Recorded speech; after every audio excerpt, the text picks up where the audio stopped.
I had reached my limit in the mentally exhausting days of being pressured by my mother-in-law. I can't take it anymore. I want to go back to my parents' house.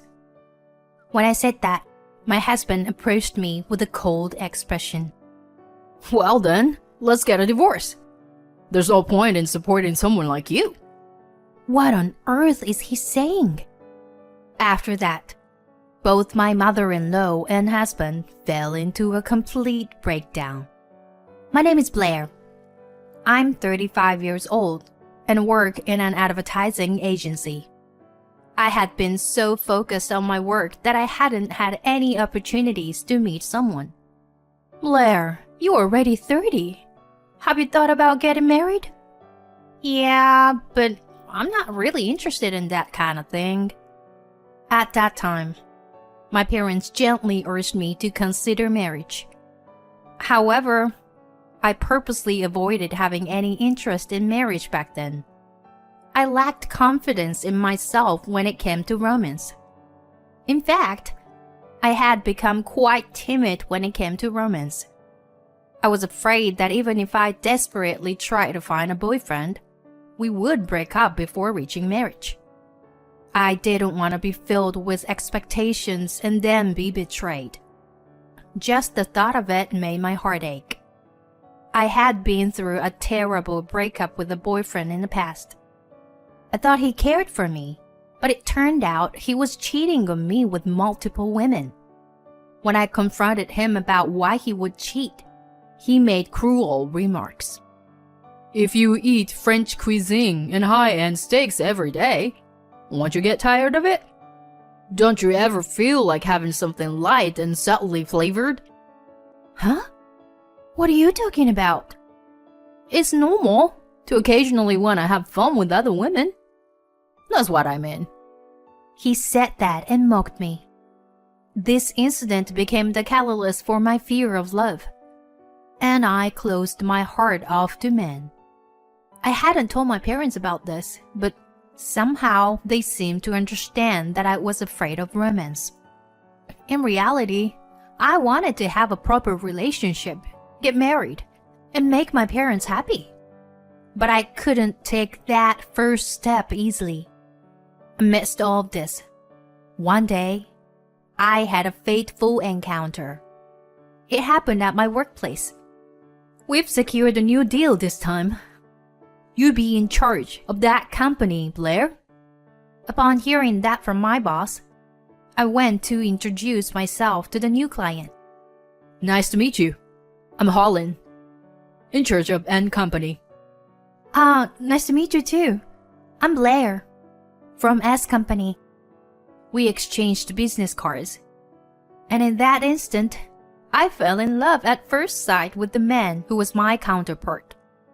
Harlan's appearance, atmosphere, and voice were all my liking. From then on, I looked forward to every visit to his office. He always interacted with me with a refreshing smile, and I couldn't help but feel excited. Before I knew it, I found myself smiling and laughing like a fool. But of course, I still managed to handle my work perfectly. Blair, you're really capable at your job. There's a lot I can learn from you. No, that's not true at all. Oh, come on. You don't have to be so modest. By the way, if you were interested, would you like to have a meal together sometime? Whenever you're free, after things settle down with our current project. Yes, definitely. I naturally accepted his invitation to have a meal together. The old me would never have done such a thing. Strangely, I felt naturally inclined to accept his dinner invitation. A few days later, we went out for a meal after work. He was very gentlemanly, and the conversation was incredibly enjoyable. While he was serious during work, in private, he had a great sense of humor and was friendly and cheerful. That's why I found myself becoming more and more attracted to him. It had been a long time since I had developed feelings for someone. And from then on, he started inviting me out for meals regularly. Being with you, Blair, makes me feel very calm. Oh, is that so? I'm happy to hear that. Yeah. That's why, if you're okay with it, would you like to go on a date with me? Oh, a date? I wouldn't force you if you don't wanna. No way. No. I mean, I'd love to. Me too. I want to go out with you, Harlan. Really? Great. Well, first, how about an Italian? There's a place I've been curious about. Yes, let's go there. I was thrilled to be invited by him on a weekend date. I even bought new clothes for the occasion after a long time. With determination, I embarked on a date with Harlan. That outfit looks good on you. It suits you very well. Oh, thank you very much. He praised the new clothes I bought, and I thought he was a caring and kind person. We went on several dates and eventually became a couple. I hadn't had a boyfriend for many years, so I had some anxieties. But the desire to be in a relationship with him was stronger. He always took the lead. I felt that I wanted to be with him forever. Then, 2 years after we started dating, he proposed to me. Until now, I wasn't interested in marriage or anything like that. But when I met you, Blair, I realized I wanted to get married for the first time. So, will you marry me, Blair? Saying that, he handed me the ring. My answer had already been decided. Yes. Of course I'll marry you. And so, we decided to get married. When we informed our parents about the decision to get married, they were overjoyed. Seeing my mother shedding tears of happiness, I felt a twinge of regret for causing her so much worry. I was glad that I could fulfill my duty as a daughter by getting married. We then went to meet each other's parents, and my parents were very fond of Harlan. He is such a refreshing and well-mannered person. Yes, it seems like he's working hard in his job too. We can entrust Blair to him with peace of mind. I was happy that both of my parents accepted him. We successfully completed the greetings at my in-laws, and we decided to have a wedding ceremony. Many friends and co-workers attended the wedding and celebrated joyously. I received words of blessing from everyone and experienced unparalleled happiness. After that, we went on our honeymoon to Europe, and our married life as husband and wife began. I continued working even after getting married. Therefore, we shared the household chores. On days with overtime, we cooperated and took turns cooking and cleaning. My husband had lived alone for a long time, so he could manage to cook to some extent. Even though it was mostly simple pasta, I was grateful that he made it.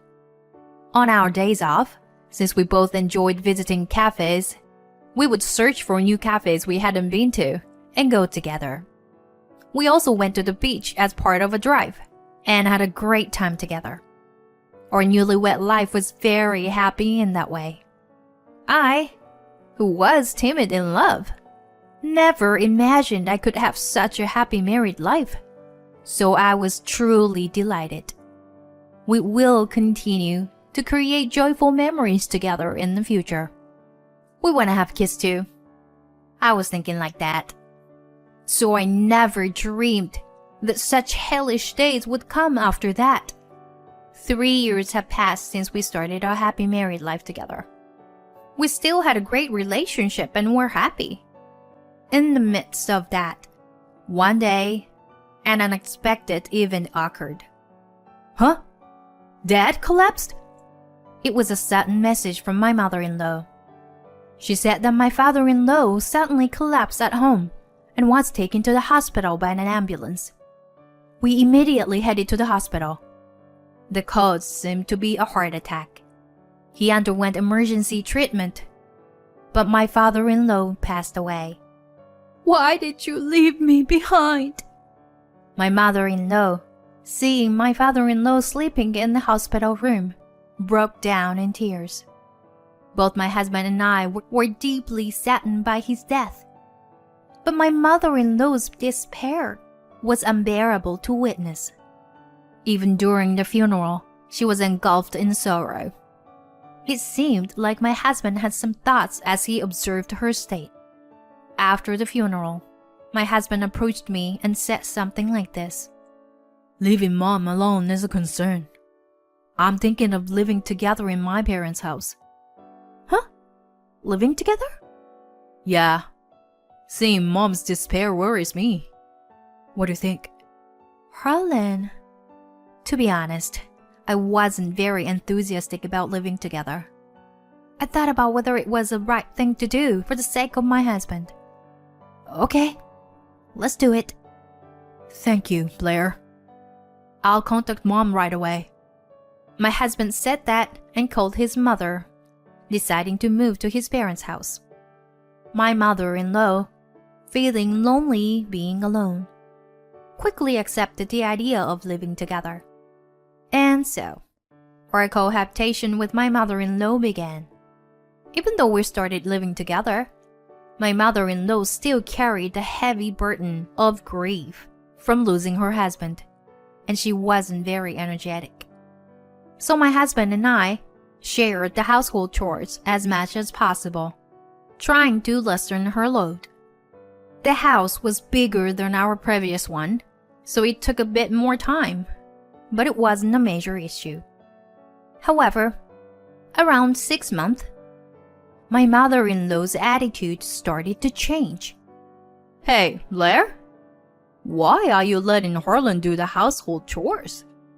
Oh, well, since we both work, we've always shared the household chores. What are you saying? The wife should do that kind of thing. What? And what do you mean by saying you've always shared the chores? Have you been making him do the chores all along?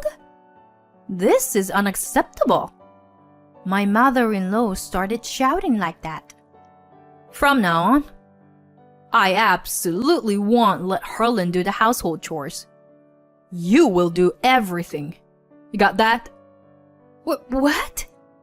After that, all the household chores ended up being my responsibility. Whenever my husband tried to help, my mother-in-law would say, Harlan, you don't need to do them. She tried to prevent my husband from doing any household chores at all. I ended up struggling with all the housework on my own every day. Meanwhile, my mother-in-law seemed to be getting more energetic day by day. In proportion to that, she became more strict and critical towards me. What's this? This dish doesn't taste good at all. Did you always feed my son with such terrible food? Unbelievable. My mother-in-law constantly complained about my housework like that. And my husband didn't intervene to stop her bad-mouthing me. Hey, why don't you stand up for me? Isn't it a sign that Mom is feeling better? Let her say a few things. She's grieving for losing Dad, you know. It's a good thing that she is feeling better. But logically, it's not right. I have no reason to endure complaints and bad-mouthing from her. But her insults towards me just never stopped. She also put pressures on me, asking when we would have her grandchildren, or when I would quit my job. The burden of chores increased, and I was under stress from my mother-in-law, both mentally and physically. And in the midst of all that, an incident occurred that made me suspect my husband's infidelity. I learned about it from a colleague. Isn't this Harlan? The colleague, who was on a trip to a local tourist spot, witnessed Harlan walking with an unfamiliar woman there. Harlan had said he was on a business trip that day and wasn't at home. When I looked at the photos sent by my colleague, there was no doubt it was Harlan. Perhaps she was someone he was traveling with on a business trip. Or maybe... But the casual clothes they were wearing and the way they walked arm in arm left no room for doubt. It was clearly not related to work. I felt an overwhelming sense of despair. My husband was cheating on me. He had betrayed me. So this is why he didn't stand up for me against my difficult mother-in-law. I couldn't live together with him anymore. I decided to hire a private investigator. I decided to gather evidence of my husband's affair. The evidence photos quickly piled up, and preparations for divorce proceeded rapidly. Meanwhile, my mother-in-law's verbal abuse towards me continued. Or rather, it got even worse. My husband still didn't do anything to stop it. He simply had no interest in me. I guess he was too preoccupied with his affair partner.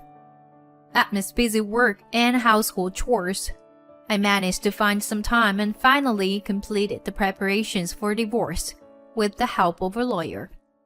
Every day I was mentally cornered by my mother-in-law, and I had reached my limit. One day I called my husband and said, "I can't take it anymore. Please let me go back to my parents' house. Your mother's attitude towards me is just too terrible." Upon hearing this, my husband responded with a cold expression. If that's what you want, then let's get a divorce. There's no point in supporting someone like you.